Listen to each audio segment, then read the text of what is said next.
সুপ্রিয় শিক্ষার্থীবৃন্দ, আমি মোহাম্মদ নজরুল ইসলাম, প্রভাষক, অর্থনীতি বিভাগ, সরকারি হাজী মোহাম্মদ মহসিন কলেজ।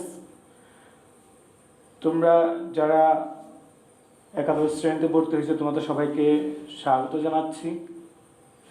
আমাদের সাথে তোমাদের সরাসরি কোনো ক্লাস হচ্ছে না, অনলাইনের মাধ্যমে ক্লাস নেওয়া হচ্ছে।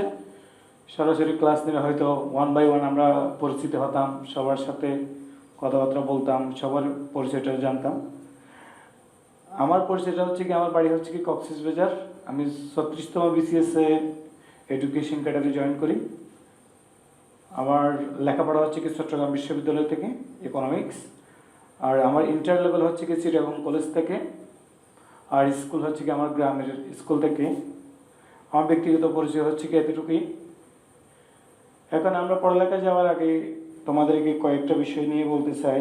তোমরা যেহেতু নবীন, এখন স্কুলের সেই তোমাদের দুরন্তপনা এখনো থেকে যাবে। এখন যেহেতু তোমরা কলেজ পর্যায়ে পদার্পণ করছো, তার মানে তোমাদের অনেক কিছু জানার আছে, অনেক কিছু শিকার আছে। তোমাদের আচরণের মধ্যে একটা পরিবর্তন আনতে হবে। সুতরাং সেটা নিয়ে সরাসরি অনেক কথা বলা হবে, তবু কয়েকটা কথা বলি। তোমাদের এখন ইন্টার লেভেল মহসিন কলেজ অবশ্যই একটা টপ লেভেলে তোমরা ভর্তি হতে পারছো, একটা ভালো কলেজে তোমাদের অ্যাডমিশন হয়েছে। সুতরাং তোমাদের সেই যে ভালো রেজাল্ট নিয়ে তোমরা এখানে আসছো, সেটা তোমাদেরকে অবশ্যই ধরে রাখতে হবে। একটা জিনিস আমরা জানি যে স্বাধীনতা অর্জন করার চাইতে স্বাধীনতার রক্ষা করা অনেক বেশি কঠিন। তেমনিভাবে তুমি যে রেজাল্টটা অর্জন করছো, সেই রেজাল্টটা ধরে রাখাটা অনেক বেশি টাফ। আমি অনেককে দেখছি SSC লেভেলে প্লাস পাওয়ার পর HSC লেভেলে অনেকে 4 পয়েন্ট বা 3 পয়েন্টের নিচে নেমে যাচ্ছে, এরকম অনেককে দেখছি। সেই মূলত এটা হওয়ার পিছনে কারণ হচ্ছে কি তারা আত্মতুষ্টিতে ভুগে। সে মনে করে যে আমি পারবো, কিন্তু আসলে সে পারে না। একটা জিনিস মনে রাখবা, পড়ালেখা না করলে কখনো সাফল্য অর্জন করা যায় না। তুমি যতই ব্রিলিয়ান্ট হও না কেন, তোমাকে অবশ্যই পরিশ্রম করতে হবে।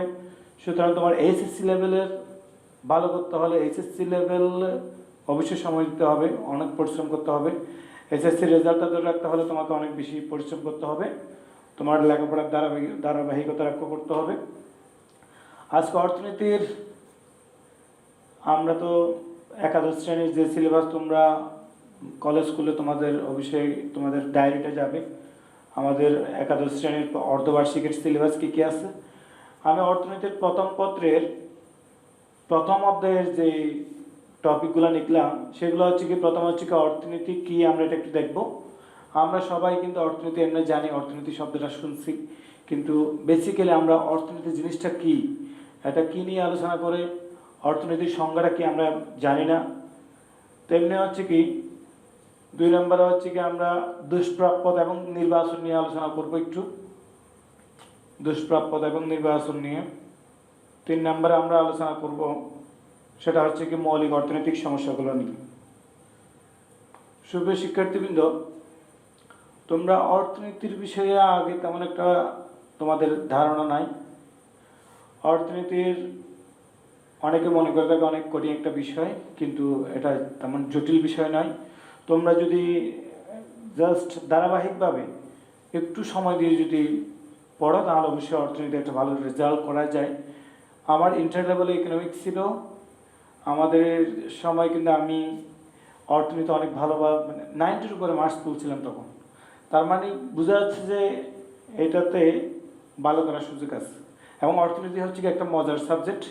এখানে গ্রাফিক্স আছে, তারপর হচ্ছে মানে যেটা চিত্র, গ্রাফ, তারপর হচ্ছে কি ম্যাথ আছে। এগুলো হচ্ছে কি বুঝলে অনেক মজা লাগে, না বুঝলে একটু কঠিন লাগে। সুতরাং বোঝার জন্য আমাদের অবশ্যই 1 by 1 ক্লাসগুলো করতে হবে, টিচারদের ক্লাসগুলো করতে হবে, এবং যদি কলেজ খুলে কলেজে রেগুলার আসতে হবে। যদি কোনো একটা ক্লাস মিস দাও, তাহলে সিকোয়েন্স ঠিক থাকবে না। তুমি একটা বিষয় তখন প্রথম ক্লাস করলা, দ্বিতীয় ক্লাস করলে না, আবার তৃতীয় ক্লাস করলে, তখন তুমি তৃতীয় ক্লাসে গিয়ে অনেক কিছু বুঝতে পারবে না। সেজন্য আমাদের সবগুলো ক্লাস করা দরকার। আর যেহেতু এটা রেকর্ড ক্লাস, সেজন্য তোমরা চাইলে 2-3 বার এই ক্লাসগুলো দেখে ক্লাসগুলো আয়ত্ত করতে পারো। কেমন? তো বললাম অর্থনীতির প্রশ্নের প্যাটার্নটা কীরকম হয়, এটা নিয়ে একটু কথা বলি। আমরা তো জানি ইন্টার লেভেলে হচ্ছে কি MCQ থাকে 30 নাম্বার, সৃজনশীল কোয়েশ্চেন থাকে 70 নাম্বারের। 30 নাম্বার হচ্ছে কি 30 নাম্বারের জন্য 30 মিনিট, একটাতে 1 নাম্বার করে। তারপর হচ্ছে কি সৃজনশীলের 70 নাম্বার, 70 নাম্বারের জন্য 2 ঘন্টা 30 মিনিট সময় দেওয়া থাকে। এই এমসিকিউর যে পার্টটা থাকে ওখানে কতগুলো এমনি সহজ কোয়েশ্চেন থাকে। এখানে 4 ধরনের কোয়েশ্চেন হয় এমসিকিউর মধ্যে। এটা হচ্ছে কি কতগুলো হচ্ছে কি একেবারে নর্মাল কোয়েশ্চেন, যেমন অর্থনীতির জনককে, এভাবে একটা কোয়েশ্চেন থাকতে পারে। তো অর্থনীতির জনক আমরা তো জানি অ্যাডাম স্মিথ। 2 নম্বরের কোয়েশ্চেন থাকতে পারে, একটা উদ্দীপক দেওয়া আছে, উদ্দীপক থেকে 2টা কোয়েশ্চেন দিবে, উদ্দীপক থেকে 2টা কোয়েশ্চেন তোমাকে উদ্দীপক পড়ে সলভ করতে হবে। আর 3 নম্বরের কোয়েশ্চেন নিতে পারে, মনে করে একটা প্রশ্নের অনেকগুলো অপশন দেওয়া আছে, এখানে 2টা অপশনও শুদ্ধ হইতে পারে, 3টা অপশনও শুদ্ধ হইতে পারে। তোমরা যেভাবে এসএসসি লেভেলে এমসিকিউ আনসার করছে, এখানে কিন্তু এমসিকিউর প্যাটার্নটা সেম। আর মোটামুটি অর্থনীতি যদি তুমি যদি রেডিং আকারে যদি পড়ো, তুমি যদি বেসিকটা যদি ক্লিয়ার করতে পারো, তাহলে এমসিকিউ যত হার্ড হবে না কেন তুমি অবশ্যই আনসার করতে পারবে। সুপ্রিয় শিক্ষার্থীরা, আমি আজকে যে আলোচ্য সূচিগুলো নিয়ে আলোচনা করব, তার মধ্যে আমি প্রথমে বললাম যে অর্থনীতি কি। অর্থনীতি কি আমরা এটা একটু দেখবো। আমরা সাধারণত অর্থনীতি বলতে অর্থনৈতিক কার্যকলাপ কি বুঝি। যেমন মনে হচ্ছে যে অর্থনীতি জিনিসটা আসলে সহজ, কিন্তু অর্থনীতির দৃষ্টিকোণ থেকে অর্থনীতি বলতে আরও অনেক কিছুকে বোঝায়। ঠিক আছে, আমাদের সম্পদ হচ্ছে কি সীমিত, আর আমাদের চাহিদা হচ্ছে কি অসীম। চাহিদা কি জিনিস সেটা একটু দেখতে হবে। চাহিদা হচ্ছে কি কোনো কিছু পাওয়ার আকাঙ্ক্ষাকে বলা হয় চাহিদা। এখন চাহিদা হইতে গেলে অবশ্যই 3টা বৈশিষ্ট্য থাকতে হবে। 1 নম্বর হচ্ছে কি কোনো কিছু পাওয়ার আকাঙ্ক্ষা থাকতে হবে, দ্রব্য ক্রয়ের সামর্থ্য থাকতে হবে, এবং অর্থ ব্যয়ের ইচ্ছা থাকতে হবে, সেটা হবে চাহিদা। সুতরাং বললাম যে একটি দেশের অর্থনীতির মধ্যে অবশ্যই কি থাকবে, অসীম অভাব এবং সীমিত সম্পদ। এখন অর্থনীতি বলা হচ্ছে কি ওই অসীম অভাবের অসীম অভাব সীমিত সম্পদের সাহায্যে কিভাবে মোকাবেলা করবে, যে শিক্ষা দেয় সেটাই হচ্ছে কি কি অর্থনীতি। অর্থনীতি জিনিসটা আসলে বলা হচ্ছে কি মানে আমার কাছে 2টা অপশন আছে। অপশন হচ্ছে কি মনে করো আমার কাছে গম আছে, ধান আছে। ঠিক আছে, এখন গম আছে, ধান আছে, আমার দেশের জনগণের জন্য কোনটা উৎপাদন করলে সবচেয়ে বেটার হবে, লাভজনক হবে, সেটাই হচ্ছে কি নির্বাচন করাটাই হচ্ছে কি মূলত অর্থনীতি। যেমন আমাদের দেশের আমাদের প্রধান খাদ্য কি ভাত, সুতরাং আমরা দেখতে পাচ্ছি যে আমাদের দেশের গমের সাথে ধান উৎপাদন করলে সবচেয়ে ভালো হয়। তেমনিভাবে মূল অর্থনীতি জিনিসটা হচ্ছে কি অসীম অভাব সীমিত সম্পদের মাধ্যমে কিভাবে মোকাবেলা করবে, যে শিক্ষা দেয় সেটা হচ্ছে কি অর্থনীতি। অর্থনীতিতে কিন্তু আমরা জানি যে সীমিত সম্পদ কেন বলা হচ্ছে। সীমিত সম্পদ বলতে আমাদের মতো দেশগুলোতে কিন্তু রিসোর্স কিন্তু একেবারে প্রাচুর্য নয়, সম্পদের প্রাচুর্যতা নাই, সম্পদের অভাব আছে। যে আমরা হচ্ছে কি মানে জনবহুল একটা দেশ, এখানে সবার চাহিদা মেটানো সম্ভব নয়। চাহিদার কথাটা কেন বললাম, আমাদের কিন্তু চাহিদা অনেক থাকে। যেমন আজকে যদি আমি যদি 10,000 টাকা পাই, কালকে আমার চাহিদা বেড়ে যায় আবার 20,000 টাকা। ঠিক আছে কিনা? যেমন আজকে যদি আমার যদি একটা ফ্ল্যাটের মালিক হই, কালকে দেখবা যে কয়েক বছর পর দেখবা যে আমার একটা বাড়ির মালিক হইতে ইচ্ছা করবে। সুতরাং মানুষের চাহিদার শেষ নেই, সুতরাং চাহিদা পূরণ করাটা অনেকটা। এখন এই চাহিদা, অসীম চাহিদা, এই সীমিত সম্পদের সাহায্যে, সীমিত সম্পদ মনে করেন 10 কেজি গম 100 জন মানুষের মধ্যে কীভাবে বন্টন করবে, কোন ওয়েতে বন্টন করলে সবচেয়ে বেশি লাভজনক হবে, অথবা কোন ওয়েতে বন্টন করলে সবাই সুবিধাটা পাবে, সেটাই শিক্ষা দেয়। সেটা কিভাবে সমাধান করবে, সেই শিক্ষাটা থেকে অর্থনীতি। কেমন? আমরা যে টপিকটা নিয়ে আলোচনা করবো সেটা হচ্ছে কি দুষ্প্রাপ্যতা এবং নির্বাচন। আমরা আগে দেখবো দুষ্প্রাপ্যতা জিনিসটা কি। দুষ্প্রাপ্য মানে কি? দুষ্প্রাপ্য মানে হচ্ছে কি কম, মানে দুর্লভ, কম পাওয়া যায়, মানে বেশি নয়, অধিক নয়। যেমন আমাদের সমাজের বা দেশের মানুষের চাওয়া পাওয়া অধিক, তাদের চাহিদা অধিক, তারা আজকে একটা পাইলে কালকে আরও অধিক চায়।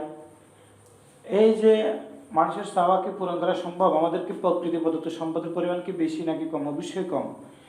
যে হারে আমাদের জনসংখ্যা, সেই হিসাবে আমাদের সম্পদের প্রাপ্যটা অনেক বেশি কম। এই যে সম্পদের যে ঘাটতি, মানুষের চাহিদার তুলনায় সম্পদের যে ঘাটতি, সেটাকে বলা হচ্ছে কি দুষ্প্রাপ্যতা। দুষ্প্রাপ্যতা মানে যেটা আসলে প্রকৃতিতে অ্যাভেলেবল নয়, যেটা আমরা মানুষের অভাব পূরণের জন্য অধিক নয়, সেটা হচ্ছে কি দুষ্প্রাপ্যতা, মানে কম আছে, ঘাটতি আছে। স্বাভাবিকভাবে আমাদের মতো দেশগুলো তো অবশ্যই ঘাটতি আছে, এটা আমরা সবাই জানি। শুধু আমাদের মতো দেশ কেন, বিশ্বের উন্নত দেশগুলো তো কিন্তু ওদের যে চাহিদা সেইভাবে তারা পূরণ করতে পারে না, তাদের মধ্যে অবশ্যই ঘাটতি বিদ্যমান আছে। তাদের যেই সম্পদ আছে সেটা তারা কি করে, উপযুক্ততা দেখে তারা ব্যবহার করে, তারা সেগুলার মানে গুরুত্ব বুঝে তারা কি করে সেটা নির্বাচন করে। কেমন, এখানে হচ্ছে কি দুষ্প্রাপ্যতা এবং নির্বাচন। দুষ্প্রাপ্যতা অবশ্যই থাকবে, দুষ্প্রাপ্যতা থাকবে, সম্পদের অভাব থাকবে, অনেকগুলো সম্পদের হয়তো আমাদের ঘাটতি আছে। কিন্তু এখন বলা হচ্ছে ওই অসীম অভাবের মধ্যে ওই সীমিত সম্পদের মাধ্যমে কিভাবে আমরা পূরণ করব, সেটাই হচ্ছে কি নির্বাচন। নির্বাচন হচ্ছে কি কোনটার গুরুত্ব বেশি, কোনটার গুরুত্ব কম, সেটা নির্বাচন করে আমরা কি করব, সম্পদটা বন্টন করব। এটাই বলা হচ্ছে মূলত। মানে আমাদের সম্পদ সীমিত কিন্তু চাহিদা বেশি, ঠিক আছে কিনা?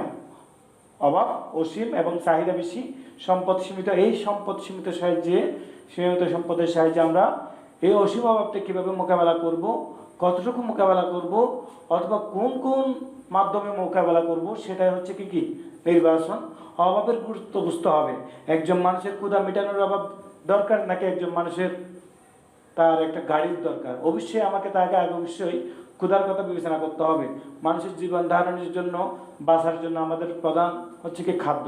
খাদ্যটা অবশ্যই আমি আগে প্রায়োরিটি দিব। সুতরাং খাদ্যের ক্ষেত্রে আমরা আগে অভাব পূরণের চেষ্টা করবো, এটা হচ্ছে কি নির্বাচন।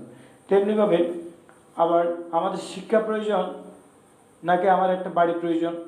অবশ্যই আমার আগে শিক্ষা প্রয়োজন। শিক্ষা অর্জন করতে পারলে আমি ভবিষ্যতে যদি ভালো একটা জব করতে পারি, আমি একটা বাড়ি অটোমেটিক্যালি করতে পারবো। সুতরাং আমাকে অবশ্যই অভাবের গুরুত্ব বুঝতে হবে, অভাবের প্রয়োজনীয়তা বুঝতে হবে।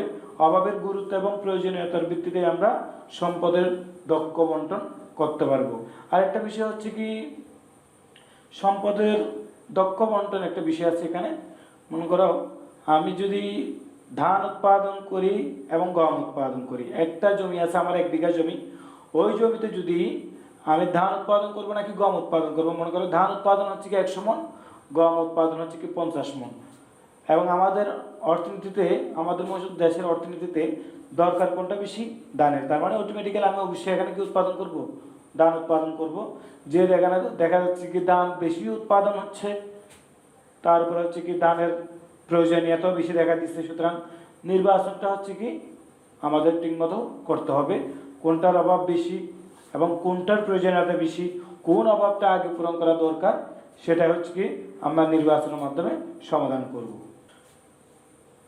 সুপ্রিয় শিক্ষার্থীরা, এখানে আমরা 3 নম্বর যে বিষয়টি নিয়ে আলোচনা করবো সেটা হচ্ছে কি মৌলিক অর্থনৈতিক সমস্যা। মৌলিক অর্থনৈতিক সমস্যা হচ্ছে কি মূলত আমাদের সম্পদ অবশ্যই সীমিত এবং অভাব অসীম। এই সীমিত সম্পদের সাহায্যে অসীম অভাব মোকাবেলা করার সময় আমাদের কিছু সমস্যা দেখা দেয়। ওই সমস্যাগুলো আমরা সমাধান করব, সমস্যাগুলো নিয়ে আলোচনা করব এবং সমস্যাগুলোর সমাধান নিয়ে আমরা আলোচনা করব। এখানে 3টে সমস্যার কথা বলা হয়েছে। একটা হচ্ছে কি এবং কতটুকু উৎপাদন করা হবে, মানে একটি অর্থনীতির কি উৎপাদন করতে হবে এবং কতটুকু উৎপাদন করতে হবে। 2 নম্বরে বলা হচ্ছে কি উপায়ে উৎপাদন করা হবে, 2 নম্বর যে সমস্যাটা সেটা। 3 নম্বরে বলা হচ্ছে কি কার জন্য উৎপাদন করা হবে। মূলত এটা হচ্ছে কি মৌলিক অর্থনৈতিক সমস্যা। মূলত সমস্যাটা কেন উদ্ভব হয়েছে? অসীম অভাব এবং সীমিত সম্পদের কারণে। সেই জন্য মূলত এই 3টে সমস্যার সৃষ্টি হয়েছে। অবশ্যই তোমরা মনে এগুলা এসএসসি লেভেলে এই 3টে মৌলিক সমস্যার ব্যাপারে আমরা পড়ছিলাম একটু আগে। তাহলে 1 নম্বরে বলা হচ্ছে কি এবং কতটুকু উৎপাদন করা হবে। আমি তোমাদেরকে একটু আগেই বলছিলাম আমাদের ধান দরকার নাকি গম দরকার। যেমন আমাদের জনগণের চাহিদা বুঝতে হবে। যেমন আমাদের দেশের প্রধান খাদ্য কি? ভাত। ভাতের জন্য অবশ্যই আমাদের কি দরকার? ধান দরকার। আমাদের কিন্তু গমটা হচ্ছে কি অনেক পর্যায়ে, আমরা গমটা আমাদের দেশের সাথে আমরা বিদেশি বেশি রপ্তানি করি। সুতরাং গমটা আমাদের তেমন একটা রুটি হচ্ছে কি আমাদের দ্বিতীয় বা তৃতীয় প্রধান খাদ্য হচ্ছে কি ভাত। সুতরাং আমরা কি এবং কতটুকু উৎপাদন করব, এটা হচ্ছে কি অভাবের গুরুত্বের উপর বুঝতে হবে, প্রয়োজনীয়তার উপর বুঝতে হবে। যদি ধান উৎপাদন করি তাহলে আমাদের অনেকটা কি আমাদের সম্পদের ব্যবহার দক্ষ হবে এবং সম্পদটা যথাযথভাবে কাজে লাগানো যাবে, যেহেতু আমাদের দেশের মানুষের জন্য এটা হচ্ছে কি প্রয়োজনীয় একটা সম্পদ। সুতরাং আমরা কতটুকু উৎপাদন করব ওই জনগণের জন্য যতটুকু দরকার। ঠিক আছে, এখন আমরা একটা বিষয় হচ্ছে কি আমাদের দেশের জনগণ হচ্ছে কি 16 কোটি।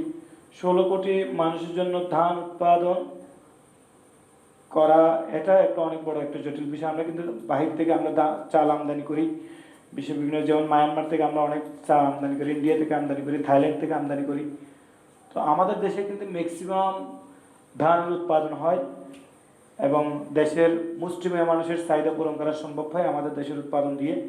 সুতরাং প্রধান সমস্যা হচ্ছে কি এবং কতটুকু উৎপাদন করা হবে এটার একটি চিত্র আছে। এই তিনটার চিত্র আছে, তিনটা আমি চিত্রগুলো পরবর্তী ক্লাসে তোমাদেরকে আলোচনা করব। আজকে জাস্ট এই মৌলিক অর্থনৈতিক সমস্যাগুলো কি কি এবং এগুলোর ব্যাখ্যাটা একটু দেখব। 2 নম্বর বলা হচ্ছে কি উপায়ে উৎপাদন করা হবে। মনে করো আমরা ধান উৎপাদন করলাম, এখন আমরা দেখবো যে ওই ধানটা আমরা কিভাবে উৎপাদন করব, কি উপায়ে উৎপাদন করব। বিশ্বের অনেকগুলো দেশ আছে হচ্ছে কি পুঁজিবহুল, আবার অনেকগুলো দেশ আছে হচ্ছে কি শ্রমবহুল। বিশেষ করে উন্নত দেশগুলো হচ্ছে কি পুঁজিবহুল, আর আমাদের মতো উন্নয়নশীল এবং অনুন্নত দেশগুলো হচ্ছে কি শ্রমবহুল দেশ। সুতরাং আমাদের শ্রম নিয়োগ করলে বেশি লাভজনক হবে নাকি পুঁজি নিয়োগ করলে বেশি লাভজনক হবে, এটা অবশ্যই আগে নির্বাচন করতে হবে। দেখা যাচ্ছে যে কি আমাদের মতো দেশগুলো হচ্ছে কি অনুন্নত বা উন্নয়নশীল দেশ, এখানে শ্রম বেশি, আমরা আমাদের টাকার পরিমাণ কম, মূলধন কম বা পুঁজি কম, সেজন্য আমরা অবশ্যই কী করবো শ্রমের ভিত্তিতে আমাদের উৎপাদন কার্যক্রমটা চালিয়ে যাব। যেমন আমরা যদি ধান উৎপাদন করি তাহলে অবশ্যই আমাদের কৃষক আছে, আমাদের বাংলাদেশে প্রায় কৃষকের পরিমাণ 50%-এর কাছাকাছি বাংলাদেশে গ্রামীণ মানুষের মধ্যে। এই কৃষকের মাধ্যমে আমরা ধান উৎপাদন করব, আমরা পুঁজি দিয়ে করব না, কারণ আমাদেরটা পুঁজিবহুল দেশ নয়, আমাদেরটা হচ্ছে কি শ্রমবহুল দেশ। কিন্তু আমেরিকা হলে কি করবে, আমেরিকাতে শ্রম কম, তাদের পুঁজি বেশি, তখন তারা কি করবে ধান উৎপাদন করার সময় অবশ্যই তারা কি ইউজ করবে পুঁজি ব্যবহার করবে। পুঁজি বলতে আসলে কি, পুঁজি বলতে তারা যন্ত্রপাতি ব্যবহার করবে, তারা শ্রমিকদের ব্যবহার করবে না। আমরা যেমন ধানের বীজ রোপণ করার সময় আমাদের কৃষকরা রোপণ করে, তারপরে হচ্ছে কি ধান কাটার সময় আমাদের কৃষকরা করে, ধান মাড়াই করার সময় আমাদের কৃষকরা করে। কিন্তু আমেরিকাতে এটা কি করা হয়, বীজটা রোপণ করবে যন্ত্র দিয়ে, ধানটা কাটা হবে যন্ত্র মেশিনের মাধ্যমে, ধানটা মাড়াই করা হবে মেশিনের মাধ্যমে। তাদের এই মেশিনের মাধ্যমে কেন করা হচ্ছে, কারণ তাদের তেমন একটু শ্রমিক নেই, তাদের শ্রমের বহুল নয়, আমাদের দেশটা হচ্ছে কি শ্রমবহুল, তাদেরটা হচ্ছে কি পুঁজি নির্ভর, তাদের যন্ত্রপাতির উপর নির্ভর। সেই জন্য তারা হচ্ছে কি তারা ধনী, তাদের অনেক টাকা আছে, সেজন্য তারা কিসের মাধ্যমে করবে, পুঁজির মাধ্যমে। আর আমরা করব কিসের মাধ্যমে, শ্রমের মাধ্যমে। এটা হচ্ছে কি উপায়ে উৎপাদন করা হবে। কেমন? আর 1 নাম্বারটা দেখলাম হচ্ছে কি কে এবং কতটুকু উৎপাদন করা হবে। যেমন আমরা যদি ধান উৎপাদন করি, আমাদের দেশের জন্য ধান দরকার, কীভাবে উৎপাদন করবে, আমরা হচ্ছে কি শ্রমিক দিয়ে উৎপাদন করবো, মানে শ্রমবহুল দেশ আমরা, অনুন্নত বা উন্নয়নশীল দেশ। এখন হচ্ছে কি 3 নাম্বার হচ্ছে কি কার জন্য উৎপাদন করব। এখন আমরা কার জন্য উৎপাদন করবো, আমাদের দেশের বিভিন্ন পেশার মানুষ আছে, বিভিন্ন শ্রেণীর মানুষ আছে।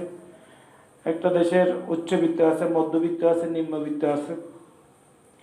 আমরা জানি যে উচ্চবিত্তরা কি খায়, উচ্চবিত্তরা হয়তো তারা ব্রেকফাস্ট করে উন্নত মানের খাবার খায়, যেমন তারা রুটি খায়, চিজ খায়, বিভিন্ন ধরনের ফ্রুটস খায়, তারপর হচ্ছে কি উন্নত মানের তারা ডিমের পোস্ট খায়। কিন্তু আমরা গরিবরা বা নিম্নবিত্ত বা মধ্যবিত্তরা তার ওদের মতো করে খাইতে পারবো না।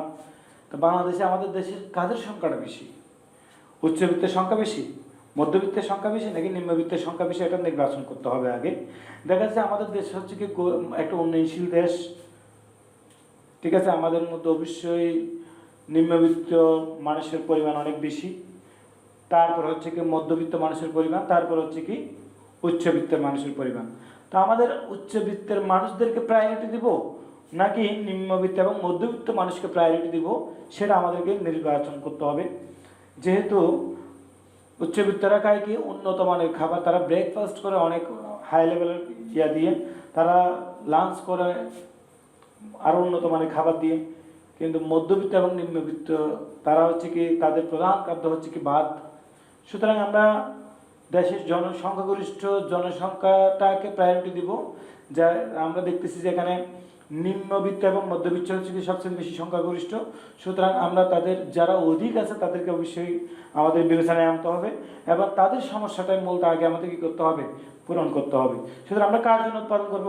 আমরা অবশ্যই মধ্যবিত্ত এবং নিম্নবিত্ত যারা কষ্টে আছে, অনাহারে আছে, তাদের জন্য উৎপাদন করব। সুতরাং তাদের জন্য উৎপাদন করতে হলে আমাদেরকে কি উৎপাদন করতে হবে? অবশ্যই ধান উৎপাদন করতে হবে। ঠিক আছে? এই তিনটা মৌলিক অর্থনৈতিক সমস্যার চিত্র আছে, চিত্রটি আমি পরবর্তী ক্লাসে আলোচনা করব। এক নম্বর হচ্ছে কি এবং কতটুকু উৎপাদন করা হবে? অবশ্যই আমরা ধান উৎপাদন করব এবং কতটুকু উৎপাদন করব? জনগণের চাহিদা অনুযায়ী উৎপাদন করব। দুই নম্বর হচ্ছে কি উপায়ে উৎপাদন করা হবে? অবশ্যই আমাদের মতো দেশগুলোতে শ্রম দিয়ে উৎপাদন করা হবে এবং উন্নত আমেরিকা, ইউরোপের দেশগুলো হচ্ছে কি পুঁজি দিয়ে উৎপাদন করবে। কার জন্য উৎপাদন করা হবে? কার জন্য মানে বুক করবে কারা এবং সংখ্যাগরিষ্ঠ কারা সেটা বিবেচনা করতে হবে। আমাদের দেশে ধনী গরিব দুইটা পক্ষ আছে। অবশ্যই গরিবের সংখ্যা অনেক বেশি, সেই জন্য আমাদের গরিবদের কথা বিবেচনা করে উৎপাদন করতে হবে এবং তাদের জন্য উৎপাদন করতে হবে। তাদের জন্য উৎপাদন করতে হলে আমাদের অবশ্যই ধানের উৎপাদন করতে হবে। সুপ্রিয় শিক্ষার্থীরা, আজকে এই তিনটা বিষয় নিয়ে আলোচনা করলাম। পরবর্তী ক্লাসে আমরা এই তিনটা বিষয়ের চিত্র নিয়ে আলোচনা করব এবং চিত্রের মাধ্যমে আসলে বুঝিয়ে দেব কি উৎপাদন করা দরকার এবং কি উপায়ে উৎপাদন করা দরকার এবং কার জন্য উৎপাদন করা দরকার, এটা আমরা চিত্রের মাধ্যমে বুঝিয়ে দিব। এরপরে আমরা যে উৎপাদন সম্ভাবনা রেখা এবং সুযোগ ব্যয়ের দিকে যাব। সুপ্রিয় শিক্ষার্থীরা, আজকের যে আলোচনা এটা তোমরা বইয়ের মধ্যে একটু পড়ে দেখো। আমি যে বিষয়টা আলোচনা করলাম এটা তোমরা পড়ে দেখবে। তোমরা হয়তো এখন অনেকে বই কিনো নাই, হয়তো অনেকে জানতে চাচ্ছ তোমাদের কোন বইটা পড়া দরকার, কোন বইটা কেনা উচিত। বাজারে তো অনেক বই আছে, অনেক কোম্পানি আছে, অনেক প্রকাশনী আছে। সুতরাং এক্ষেত্রে আমি বলবো আমাদের মহাসিং কলেজের একজন প্রফেসর ডক্টর ইউসুফ আলী স্যারের বই, ওনার বইটা অনেক ভালো লিখছে উনি। ওনার বইটা হচ্ছে কি যোজন প্রকাশনীর বই। স্যারের দুইটা বই আছে, একাদশ শ্রেণীর প্রথম পত্র এবং দ্বিতীয় পত্র, এবং ওই বইটা কিনতে পারো স্যারের। আর একটা বই হচ্ছে কি এরপরে হচ্ছে কি রণজিতের বইটা তোমরা কিনতে পারো, ওটাও ভালো লিখছে। রণজিৎ কুমারের প্রথম পত্র এবং দ্বিতীয় পত্র আছে। এরপরে তোমরা আরও অনেক বাজারে বই আছে, তোমাদের দেখে শুনে তোমরা যেটা ভালো মনে করো সেটা কিনতে পারো। কিন্তু আমাদের ডক্টর ইউসুফ আলী স্যার, উনি আমাদের মহাসিং কলেজের আমাদের বিভাগীয় প্রধান, ওনার বইটা কিন্তু মানের দিক দিয়ে অনেক ভালো করছে, ওনার বইটা পড়তে পারো তোমরা। সুপ্রিয় শিক্ষার্থীরা, তোমরা সবাই ভালো থাকবে, সুস্থ থাকবে, স্বাস্থ্যবিধি মেনে চলবে। বর্তমান হচ্ছে কি করোনার যে অবস্থা, ঘর থেকে বাইরে হওয়া যাচ্ছে না।